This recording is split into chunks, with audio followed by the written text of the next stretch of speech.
Hi guys, जय शिवराय. आज आम्ही चाललो आहे फिरायला वॉटरफॉलला. खूप मजा करणार आहोत आज आम्ही. आज आमची सगळी फॅमिली आहे. तुम्हालाही आम्ही दाखवतो. कंटिन्यू राहा आमच्यासोबत. आहे का? हे बघा, ही आमची फॅमिली आहे. आज आम्ही चाललो आहे वॉटरफॉलला. तुम्हालाही दाखवतो आम्ही व्हिडिओमध्ये. हाय करा सगळ्यांनी. नेरचं गणपती बाप्पाचं मंदिर आहे.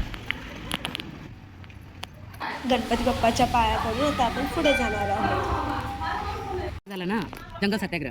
हां, त्याच्यामध्ये ही लोक आमच्या गावची म्हणजे एक 4-5 गावची सगळी माणसं आहेत. ती म्हणजे इंग्रजांनी त्यांना गोळी घालून मारलं आणि ही हुतात्मा झाली म्हणून त्यांच्यासाठी हा स्मारक बनवलेला आणि त्यांची म्हणजे एक आठवण म्हणून त्यांनी हे केलं. म्हणजे प्रत्येकाच्या गावात ज्याचा त्याचा पुतळा आहे, पण एक आपल्या गावात झाला आहे. हां, म्हणजे चिरनेरमध्ये झाला म्हणून सगळ्यांचे पुतळे ठेवले तिथे.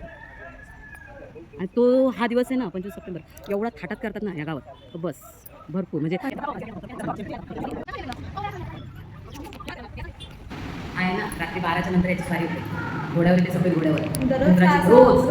हां, घोड्याची गाडी वाजवत येते. तो काय त्याचा नशीब असेल त्याला दिसत असेल. आता आम्ही डॅमच्या इथे चाललेलो आहोत. गणपती बाप्पाचं दर्शन घेतलं आणि पुढे तसंच चालत चालत पुढे रोडने जायचं आहे. आप्पाचा डान्स बघा किती भारी करतोय.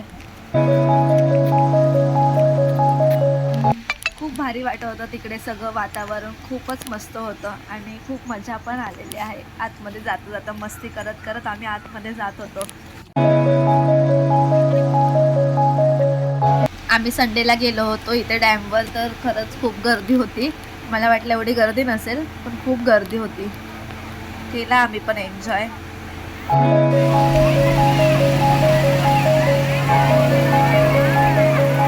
पाण्यात गेल्यावर पहिले फोटोशूट चालू झाले आमच्या सगळ्यांचे. एक एक करून सगळ्यांनी फोटो काढले. मस्त भिजलो, मस्ती केली.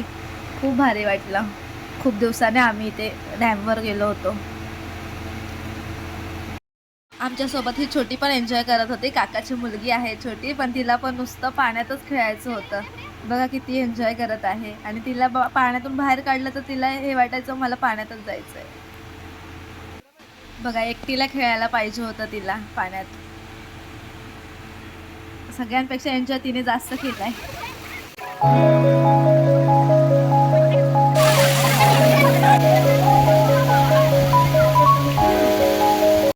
बिर्याणी आम्ही घरीच बनवून आणली होती, कारण डॅमवर खाण्यासाठी खूप मजा वाटली बाहेर खायला पण.